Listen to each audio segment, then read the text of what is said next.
Another stunning Akins Ford F250 Lariat, white platinum over stone gray, looking amazing with a ReadyLIFT level kit, 2.5 inches up front, Fuel Maverick wheels, Holly Poplar, 37, 13.5, 22 trail grapplers. You gotta love that mud terrain grip. Just makes the truck look so much more aggressive. On a 10 wide wheel here, 22 by 10. Matte gray and milled.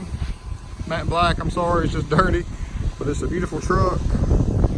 Undercover Ultraflex bed cover also. We're in negative on the offset, should be the negative 12 range. So you got a pretty decent aggressive stance. I like this setup a lot. Nice Weston HDX brush guard up front. We got minor trimming in the rear as well as up front, right there on the edge.